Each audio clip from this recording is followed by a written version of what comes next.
Salut à tous et bienvenue sur Johnny Catch. Randy Orton est sans l'ombre d'un doute un futur Hall of Famer de la WWE. Entre sa prise de finition iconique, le RKO, sa carrière hallucinante qui dure depuis 2002 et son personnage de heel incroyable. On peut dire que dans le ring, Randy Orton, c'est caviar. Mais il y a des controverses autour de lui. Vous vous demandez comment la vipère s'est comportée en coulisses toutes ces années ? Vous avez envie d'en savoir plus sur l'être humain qu'il a pu être à certaines époques ? Vous êtes au bon endroit. Parce qu'aujourd'hui, on va vous révéler 7 choses qui risquent de chambouler la vision que vous aviez peut-être de lui. Vous êtes bien sur Johnny Catch, le top 7 des histoires controversées sur Randy Orton. C'est parti!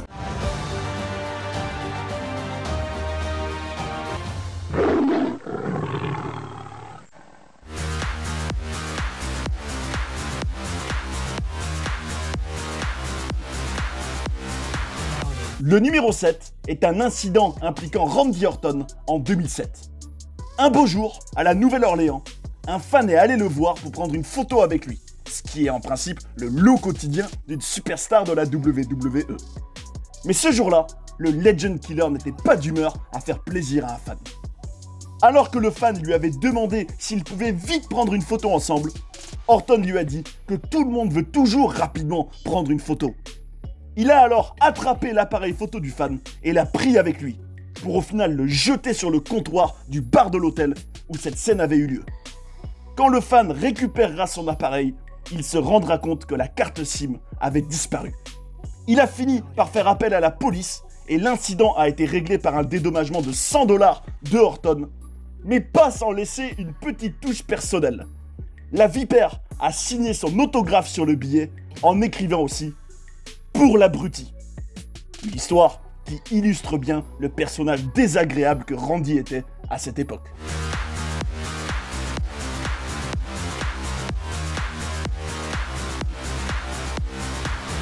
À SummerSlam en 2004, Orton est devenu le plus jeune catcheur de l'histoire de la WWE à gagner un titre mondial.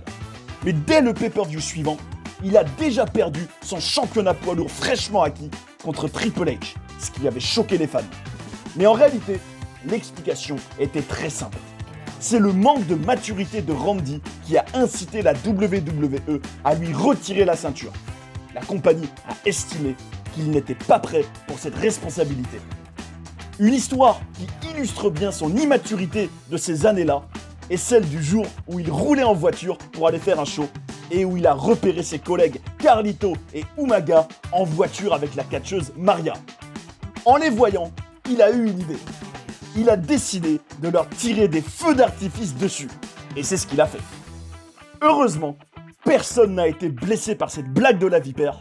Et aujourd'hui, il n'est plus le même homme.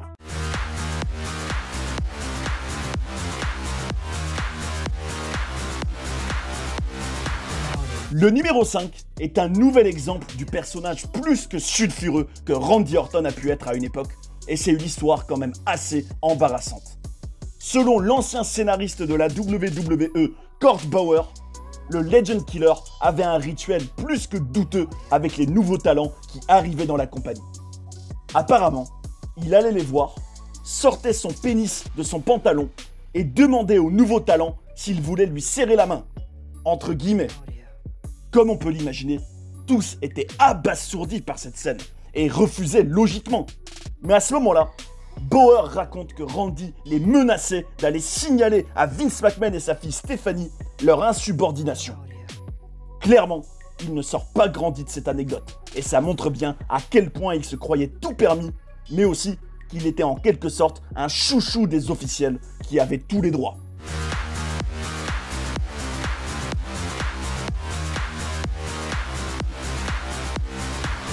Dans une autre histoire controversée, Randy Orton a une nouvelle fois prouvé le mauvais goût et le comportement odieux, voire persécuteur, dont il a été capable. Un jour, il a décidé de s'en prendre à sa collègue Rochelle Lowen. Et ce qu'il a fait dépasse l'entendement. Il a pris le sac de Rochelle qui contenait toutes ses affaires et a versé de l'auto-bronzant et de l'huile pour bébé partout à l'intérieur. Alors, pendant longtemps, une rumeur circulait qu'il aurait mis ses propres excréments dedans. Mais la catcheuse l'a nié, même si elle a aussi dit que c'est quelque chose dont Randy serait totalement capable. Selon elle, Orton était en fait attiré par elle et ne savait pas comment gérer ça. Alors il n'a rien trouvé de mieux que de l'humilier et de la rabaisser quand elle travaillait à la compagnie. Une manière particulière d'exprimer son intérêt, c'est le moins que l'on puisse dire.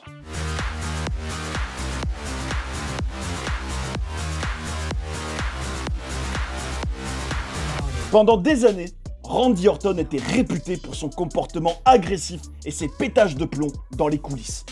À tel point qu'en 2006, la WWE a décidé de l'envoyer dans un cours de gestion de la colère à Atlanta pendant 4 semaines. Comme la Vipère le raconte, sur le moment, ça lui a fait prendre conscience de ses erreurs et il prétendait avoir changé.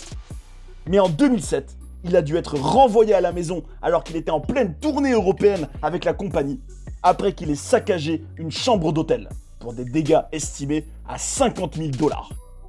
Selon lui, ce qui le rendait à ce point ingérable, c'est les drogues qu'il prenait tous les jours. Il dit même qu'à une époque, son quotidien, c'était de se demander chaque jour comment il allait se défoncer aujourd'hui. Avec le recul, on ne peut que saluer qu'avec le temps, il ait réussi à se sortir de cette spirale infernale.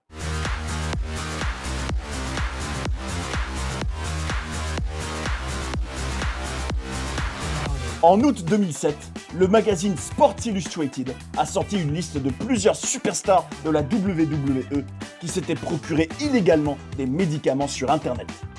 Randy Orton en faisait partie, puisqu'entre septembre 2004 et février 2007, il s'est acheté des stéroïdes et des hormones de croissance. Mais de tous les catcheurs impliqués dans cette histoire, dont Edge et Umaga entre autres, il est le seul qui n'a pas été suspendu. Et ce n'est pas tout. Il avait déjà écopé de 2 suspensions en 2006 pour avoir été attrapé en train de fumer de la marijuana et pour avoir acheté des stéroïdes sans ordonnance. Et en 2012, il le sera une fois de plus pour des histoires de marijuana et de stéroïdes. Ce qui est assez étonnant dans tout ça, c'est que la WWE a établi dans son règlement qu'en principe, quand une superstar se fait suspendre 3 fois pour ce genre de choses, elle est censée se faire virer. Et pourtant, le créateur du RKO n'a jamais été licencié malgré tous ces écarts. On en vient tout naturellement, tout logiquement, à se demander si les règles de la WWE s'appliquent à tous ses employés, sauf à Randy Orton. C'est aussi à noter qu'un jour, il a même fait une overdose de somnifères et c'est sa femme de l'époque, Samantha, qui l'a emmené à l'hôpital et qui lui a sauvé la vie. En tout cas, on peut la remercier, parce que sans elle, les fans auraient perdu un des meilleurs performeurs de tous les temps.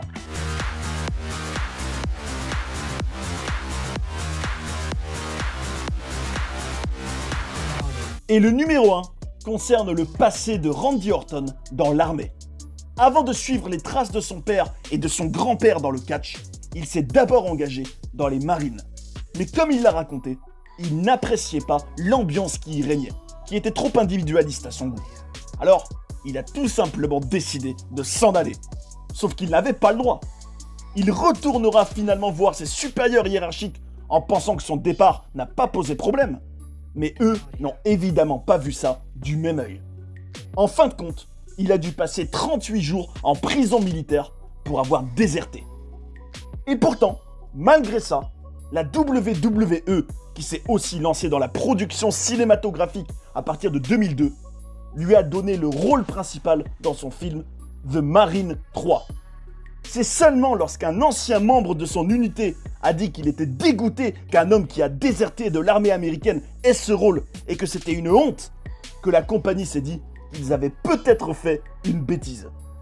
Finalement, c'est The Miz qui a hérité de ce personnage dans le film. Et c'est peut-être pas plus mal que Randy Orton n'ait pas tourné dans The Marine 3, vu que, à mon humble avis, c'est loin d'être un chef-d'œuvre. Il aura quand même l'occasion de tourner dans d'autres films, mais c'est clairement dans le ring qu'il a livré ses meilleures performances d'acteur. Et voilà pour ce top 7 des histoires controversées sur Randy Orton. Comme on peut le voir, la Vipère a un passé sulfureux qui aurait très bien pu et probablement dû le faire virer. Et on peut comprendre que certains puissent lui en vouloir d'avoir eu des privilèges toutes ces années. Ce qu'il faut souligner, c'est à quel point le Legend Killer a mûri avec le temps. et que la pression d'être une superstar de premier plan à la WWE alors qu'il était encore dans sa vingtaine, mais aussi la douleur physique quotidienne d'être un catcheur, sont des éléments dont il faut tenir compte en apprenant toutes ces histoires sur sa carrière. Et tout ça me fait vous poser une question. Quelle est la version de Randy Orton que vous préférez? Dites-nous ce que vous en pensez. Ce sera un plaisir de lire vos commentaires et de partager nos avis ensemble parce que c'est le catch comme on l'aime. Si vous pensez aussi que Randy Orton est un des meilleurs performeurs dans le ring, explosez-moi la barre de like, partagez la vidéo et abonnez-vous pour ne pas rater les prochaines. C'est le meilleur soutien pour la chaîne. Merci beaucoup à ceux qui l'ont fait et à ceux qui le feront.